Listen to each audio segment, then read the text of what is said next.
This is extortion. Extortion is my business. Je suis ravi de vous retrouver. Vous avez le sens de la synthèse, Jacques Attali. J'ai tellement de questions à vous poser qu'on va essayer d'avancer simplement ensemble pour les auditeurs de Radio Classique et ceux téléspectateurs de LCI. D'abord, est-ce que la France, c'est le grand malade économique de l'Europe? Parce qu'il faut d'abord faire un constat de base. Autrement, on ne comprend rien. Non, pas du tout. Elle est malade comme tout le monde. Les États-Unis vont très mal, contrairement à ce que l'idéologie générale laisse croire. Il suffit d'écouter Madame Yellen, présidente de la Banque centrale, pour voir qu'elle elle-même dit que la situation américaine est catastrophique, que le chômage n'est pas à 6%, mais plus près de 17%. Et à cause de quoi? Parce que les gens se déclarent plus. Parce que les gens renoncent à aller en effet s'inscrire, parce que ça fait trop longtemps qu'ils cherchent un emploi, ils en sont désespérés. This is extortion. Extortion is my business.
Cette fois, vous n'allez pas nous dire que les chiffres sont truqués, Olivier?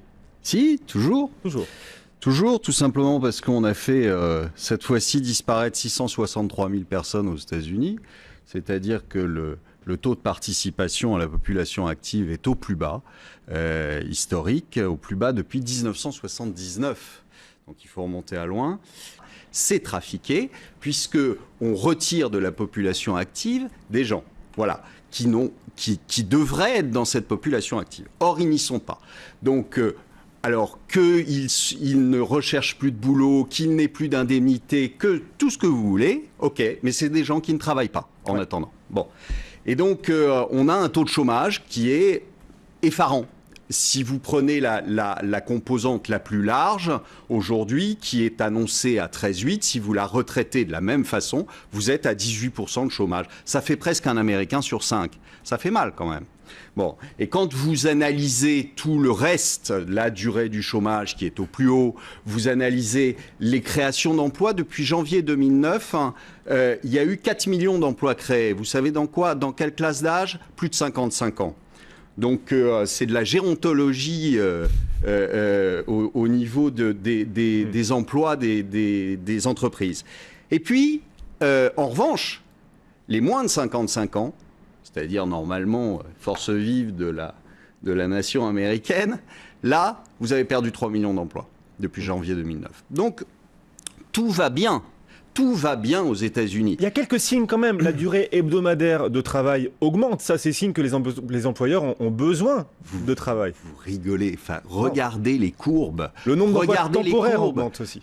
Ah oui, super. Les emplois temporaires. Super. Ouais, mais ça, il y a des CDI qui sont détruits et puis à la place, on met des CDD mal rémunérés. Superbe. Historiquement, très grand mouvement et mouvement intéressant qui marque une reprise forte. Historiquement, quand l'emploi temporaire repart, ça préfigure des bons chiffres de l'emploi. Mais non, mais il repart. C'est tout simplement qu'on vire aujourd'hui des gens qui ont un emploi stable et bien rémunéré pour les mettre en CDD avec des emplois qui sont à peine rémunérés. Si c'est ça que vous trouvez bien, super.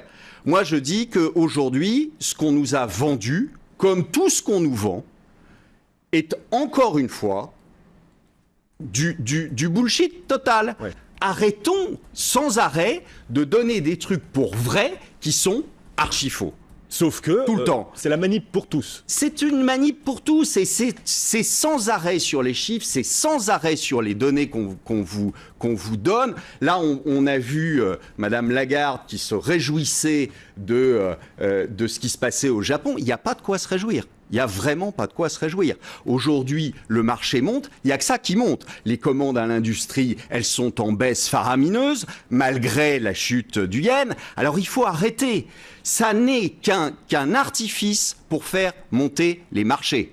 Ça n'est qu'un artifice pour faire monter les marchés. Simplement pour que le benet croit que tout va bien. Puisque les marchés montent, ça veut dire que l'économie va bien. Et donc, ce que je vous ai dit la dernière fois, pour se faire tondre beaucoup plus facilement. Bon. On est en train de faire des conneries, on est en train d'aller dans le mur, et tout le monde se réjouit. Alors, ça vous plaît parce qu'on va se prendre 30 ou 40 points sur le CAC 40, quand on va se ramasser sur l'euro, sur le yen, sur le dollar, et qu'on va se ramasser en plus sur les indices actions, je pense que vous rigolerez moins. Personne ne rigole. Merci Olivier, et on vous invite chaque semaine dans Intégral Placement. Olivier de la Marche de Platinium Gestion. À la semaine prochaine. Et au fond, profondément, c'est la situation de l'Occident qui est catastrophique, puisque depuis à peu près 1980, la croissance, 1980, j'ai bien dit 80, la croissance n'est dopée que par la dette et par la planche à billets. Par l'éternelle conversation française dans les dîners, dans les meetings, qui consiste à dire que rien ne va bien en France et tout va bien à l'étranger. C'est faux. Non, mais c'est très important tout ça. Il suffit de regarder les chiffres aux États-Unis.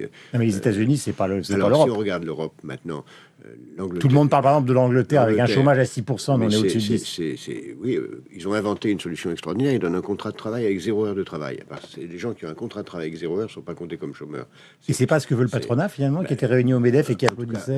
Maintenant, parlons de la Grande-Bretagne. La Grande-Bretagne, c'est un pays dont l'essentiel de la soi-disant croissance, qui n'est qu'un rattrapage du retard, parce qu'ils n'ont même pas encore rattrapé leur niveau d'avant-crise, se trouve à Londres et dans la City.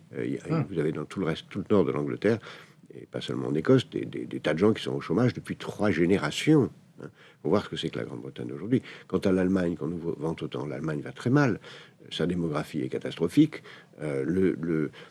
Le niveau, Donc tout ça en bonne santé, quoi. Non, on n'est pas plus mal que les autres. Le taux de rémunération horaire tourne entre 5 et 6 euros de l'heure. Quel Français accepterait de travailler pour ce genre Donc on est quoi? On est dans l'autoflagellation? On est Ou c'est dans la bataille politique avec une bourgeoisie française qui rêve de vivre à Londres, de s'installer à New York, et qui finalement décrit un gouvernement qui ne lui va pas, celui de la gauche. Il y a de ça aussi. Les médias n'y sont pas pour rien non plus. Il y a ça aussi.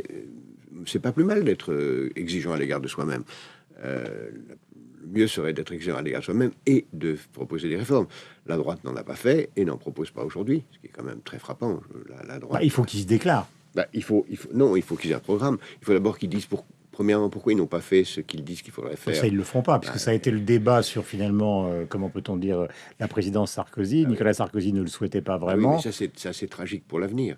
Parce que c'est ce que fait Fillon, quand même, de son point de vue. Fillon, non, d'abord parce que Fillon... Son programme, c'est la réponse à la rupture qui n'a pas eu lieu. Donc, peut-être en oubliant qu'il était Premier ministre pendant 5 ans. C'est très bien. Aujourd'hui, moi, j'attends le programme de la droite. Maintenant, ceci est une parenthèse. Le plus important, c'est évidemment le programme de la gauche, puisqu'il se trouve qu'accessoirement, c'est elle qui est aux affaires aujourd'hui.